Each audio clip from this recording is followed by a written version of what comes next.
It's the Introvert Dating Success Podcast, the show for introverted men that's all about learning how to attract beautiful women and still get your precious alone time.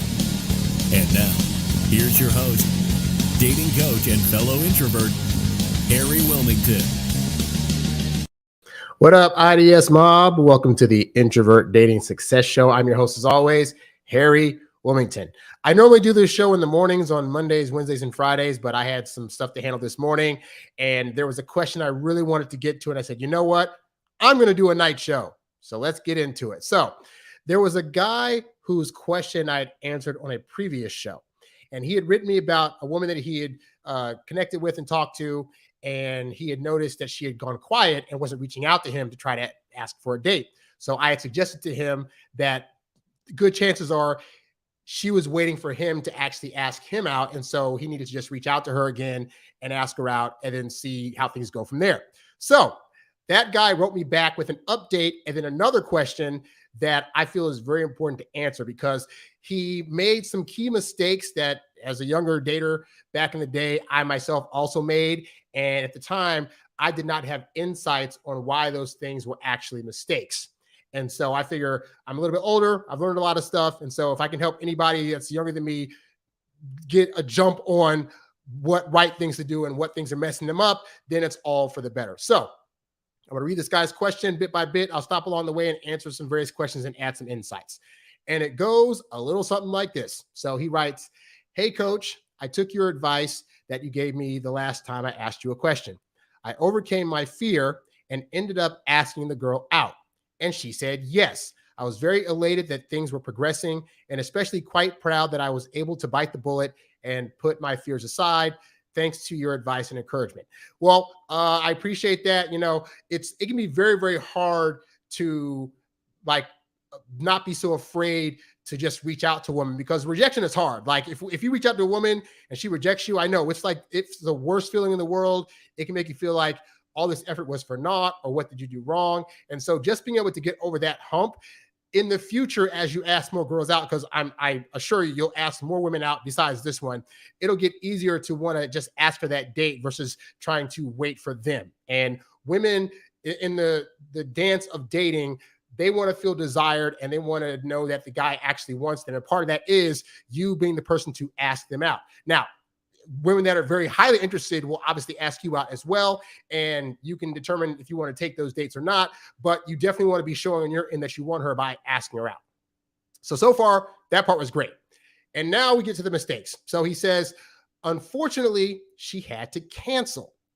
I messaged her the day of the date just to ask her if she was still interested. We were talking about where we would meet up a couple of hours before the scheduled time. Then an hour before, she explained she had to go to the doctor's and she felt really bad and that she was really looking forward to catching up. I'm taking it all at face value, but since then, she hasn't reached out again. Okay, so on the surface, it could appear as though nothing in the scenario was wrong. He asked her out, and then the day of, he called to text her to reconfirm the date. They try to set up a place and time, and then she cancels, okay? I always like to equate dating being very similar to sales, and that a lot of the techniques that are used in sales in order to get the desired outcome are psychologically the same things that work in dating. And one of the things back in the day when I was doing sales, one of the things early on that I was taught by my uncle who I was doing sales with was that the worst thing you can do after you make the sale is to try to go back in and reopen up the conversation about the sale.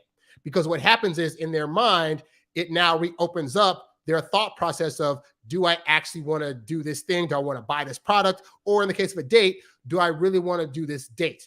On top of, if you go back and try to re-ask for the sale again, it shows a lack of confidence to the person that you're talking to, whether it's a sales prospect or a date, that you're very confident in your product. Because now it looks like you're going back and saying, well, are you sure you want this thing? Because, you know, maybe you should have some hesitation about it. And that alone can psychologically cause somebody to want to bail out. So I'll give you an example. So in my sales days, I used to sell this thing called Rainbow vacuum cleaners. They are like these. I have one here. It's a great system. It uses water to be able to catch the dirt. I could go into a whole sales presentation, not the point. Anyway, this machine at the time that I was selling it, cost upwards of $2,000. And my uncle used to go into people's homes all the time and sell them like hotcakes. Like, I was just amazed that he was able to sell a $2,000 machine to all these people. But I mean, the machine, it lasts for a good 10 to 15 years on its own if you take care of it. So it made sense because the longevity of it is good. But anyway, so I was, during one of my summers, I went up to Pennsylvania and I helped him sell rainbow vacuums. And so I was horrible. At the time, I wasn't confident. I would be all nervous during presentations, and I didn't quite have my stuff together to believe confidently that somebody would actually want to buy from me. But I went to this one lady. I did this presentation at this lady's house, and it's like an hour-and-a-half long presentation. I'm telling her about the rainbow vacuum and why it's so much better. I'm doing a demonstration of our vacuum versus her vacuum. And at the end of the presentation, I say those things that salespeople have to say, which is, so can I put you down to buy this rainbow vacuum? And she said yes. And I was so excited. And so I wrote the contract up. She signed it. She signed it. And then I said, okay, great. So the rainbow will be here in about a week or two, but you'll have a new rainbow. Congratulations. Welcome to the rainbow vacuum family. I was so excited. I drive all the way home, back to my uncle's house, and I give him the paperwork and I say, look, I sold a rainbow vacuum. It was my first one I sold. And he was like, oh my God, that's so great. That's awesome. He looks at the contract and he says, oh, there's a problem here. I'm like, what's the problem? And he says, there's one part of this contract that you didn't have her initial that she needs to initial. And I said, well, is that really a big deal? Like, I mean, is she going to really look over this paperwork like a few weeks from now and be like, oh, I didn't sign this thing? And he was like, well, no, it doesn't really happen like that. But, you really want to make sure you have all the stuff on the paperwork signed. So you got to go back to this lady's house. And she lived an hour away from my uncle's house, by the way. You got to go an hour back to this lady's house tomorrow and get her to just initial this one part of the contract. And then we'll send her a rainbow.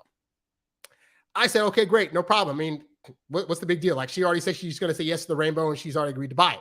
So the next day, I take the hour-long trek back out to this lady's house.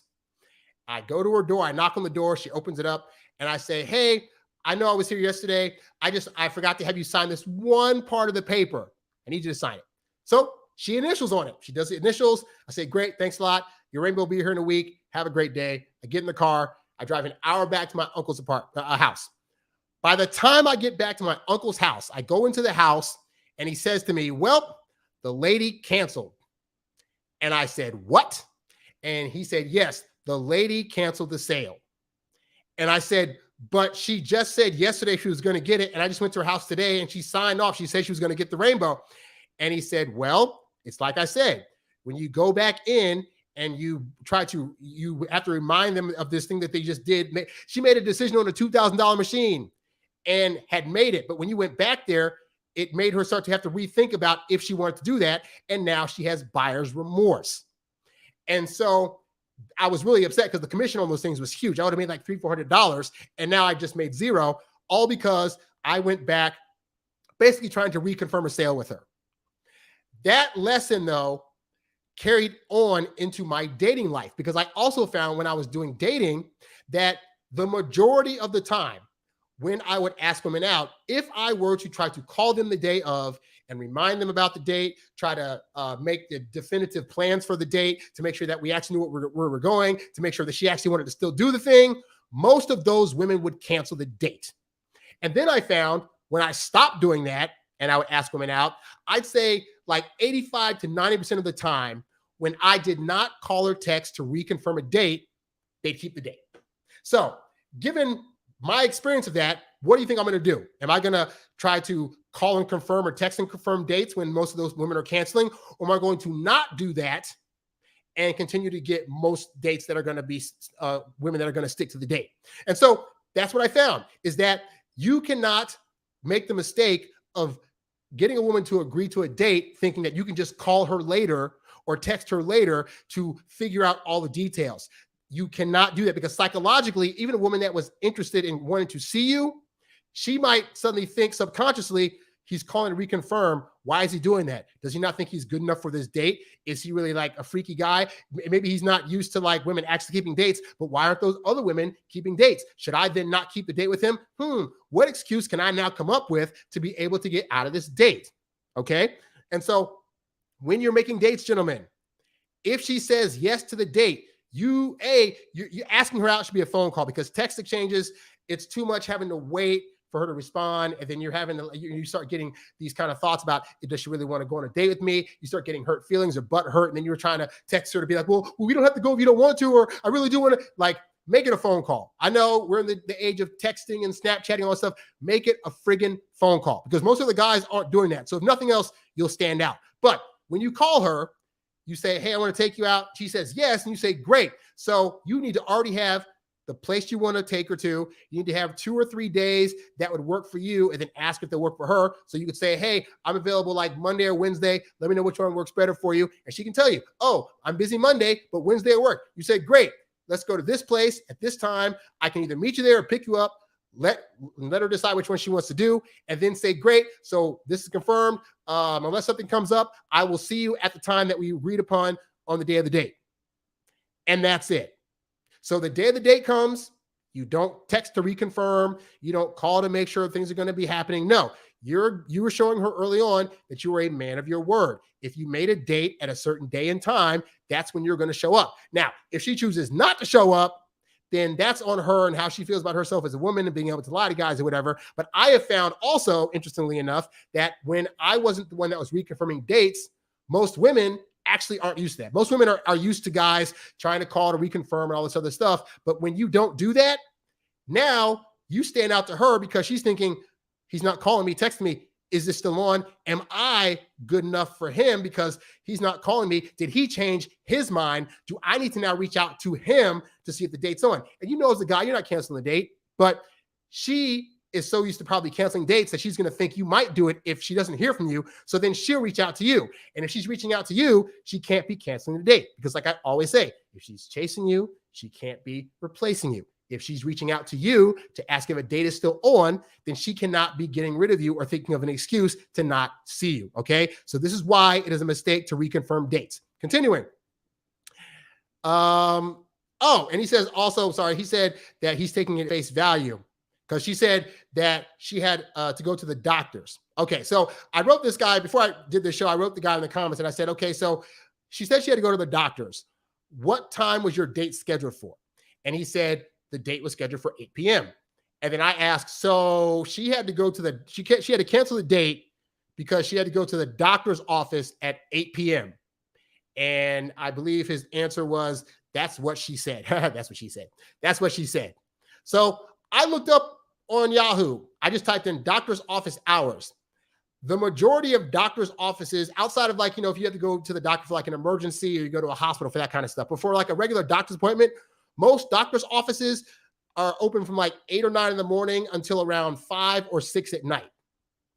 So that means that more likely than not, this was a lie.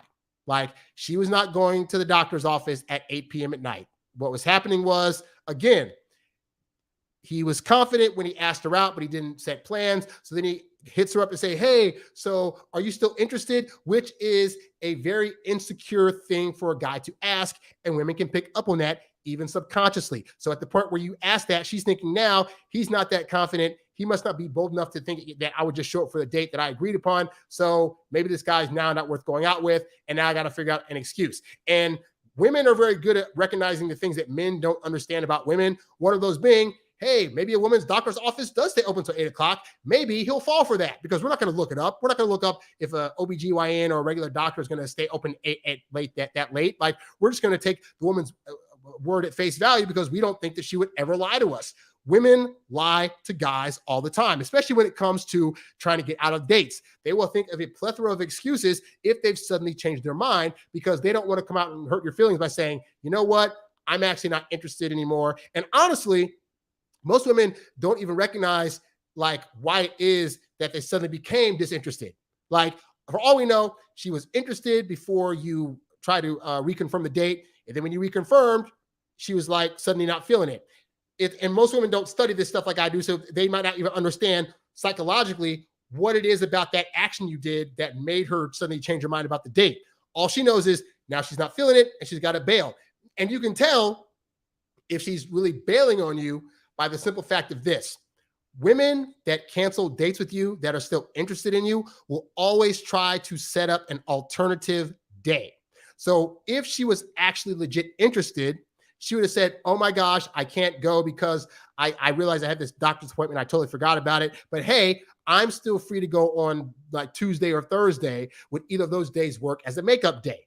And I tell you guys, except makeup days, because sometimes things will just pop up in real life and she has to cancel. But a woman that is interested will say, hey, I can't make it, but what about this day? If she did not say that, then what that means is that there is a very high chance of low interest on her end. And at this point, she's happy to accept conversation from you because it's attention, and women like attention, just like we all like attention, but women really thrive on attention. But she's not ultimately interested. And you can tell because, again, is she asking you to set up another date? Is she saying to you, my bad, but let's set up something else? If not, that is a very telling sign that she's probably not interested. Continuing, he says, my question is, how often should you be the one to reach out to a woman you're interested in before deciding whether it's worth pursuing anything or not? Like, how many times would you have to have her go quiet on you before you decide, hey, there might not be any interest from her, I will focus elsewhere? Well, this is why early on in the dating process, you don't just focus on one woman. Like, if you are taking her out, say you took her out on a date, you had a good time, even if she was like the best prospect you had, all right? It's one date. One date does not give you enough data to ultimately determine if this woman's going to be your girlfriend or not. So as nice as it would be to be able to focus on this one woman, the reality is you should be asking out multiple women until you've made a decision. And one of them has also made a decision on you about you being the one they want to be with in some kind of committed relationship. So in this guy's case, if you asked her out, it was great or whatever, but you should already have like 3 or 4 other women you're talking to, because in the dating phase, you're just taking a sample size of women to see which one of these are going to work best for you. Now, in terms of how often you should reach out when they start to go quiet, this is the problem with that most guys have with texting, is they don't know how to text the right way. Ideally, texting is like a game of tennis. You lob one over the net, and then she hits one back to you. So when you reach out to her and say, hey, let's go on a date, she should be reaching back to you to, reciprocate and say, oh, I'm free for a date on this day or whatever, yada, yada, yada. So it's sounding like, based on the sentence in the previous paragraph, that you're waiting for her to reach back out to you after she canceled the date. Here's what I say. I always give women like 2 chances before I give up, because dating is not hard. A woman that is interested in you is going to do everything in her power to make sure that you know that she likes you, including accepting dates or giving alternative days to dates if she has to cancel one. All right. So this isn't hard. If you ask her out and she says she can't go, and then you ask her out again and she stays quiet, then that's the end of that conversation. You move on to somebody else.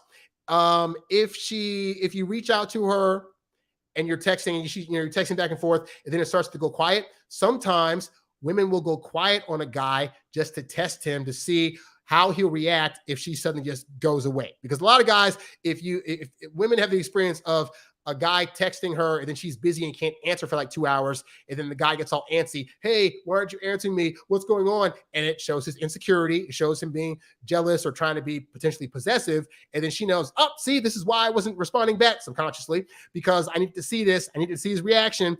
And so I just don't react. Like, I have found that if I'm talking to a woman and then I send her, say, like a question or something like that, and she doesn't respond back, I just wait. And sometimes a woman will take like maybe a day or 2 to respond back. I've had women sometimes wait like a week before they get back to me, and then we continue our conversation and we go out and we have a good time. All right. But again, it's a game of tennis. So if in this case, she hasn't reached out since the last time she canceled, you could reach out to her and say, like a week from now, and say, hey, I want to take you out again. Let me know if you're free, X, Y, and Z, whatever. And then she responds. If she responds to you, then great. Set up all the details at that one time and then show up for the date the day of without reconfirming. If she doesn't show up and flakes, then you know that she's not for you. But do that. If you're trying to set a date though, and she doesn't respond back, like if you say, hey, I'm cool, I'm with Monday or Wednesday, which one works best for you? And you get radio silence, that lets you know that she's not interested. And again, I stress this because dating really isn't hard, okay? As much as you're thinking about this one right now, about wanting to ask her out, about wanting to take her to show her a nice time, she should be showing the same energy, being like, oh my gosh, I really want this guy to take me out. I hope he asks me out. I hope that I'm able to spend time with him again. I always put it to like the either hell yes or hell no energy. Either it's a hell yes, I want to see you, or anything that's not a hell yes is a hell no. Because maybes, and I've talked about living in the land of maybe on the show, the land of maybe is basically a no, because you're living this thing of like, she might go out with me or she might not. A woman that emphatically likes you is not going to ever make you doubt whether or not she wants to see you. She's going to let you know unequivocally that she's there for dates. She's there to see you. She's there to spend time with you. And she's not going to dilly-dally and be wishy-washy or give excuses like, I got to go to my doctor at 8 p.m. tonight. Oops, my bad. And not give you a counter offer for an alternative day that would work. Like, and you're probably a younger guy, so maybe you're not used to this yet. But trust me, guy, I've dated enough to know women that like you can't help but do everything in their power to show you just how interested they are. If they're not doing that, then go to somebody else, because you're wasting your time trying to convince somebody to be interested, invest in you, when there are other women out there that are probably already willing to do it.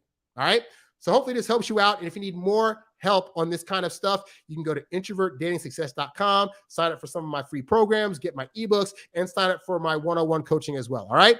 Also, if you want to support the show, go there, click on the tip jar tab, and leave a monetary thank you as a way of showing support. That's it. That's all I got for today, guys. Thanks for tuning in. I am Harry Wilmington, and I will catch you guys on the next show. I'm out. Peace. Thanks for listening to the Introvert Dating Success Podcast. Visit us at introvertdatingsuccess.com for more great tips on attracting women using your natural introvert charm. Oh, yeah.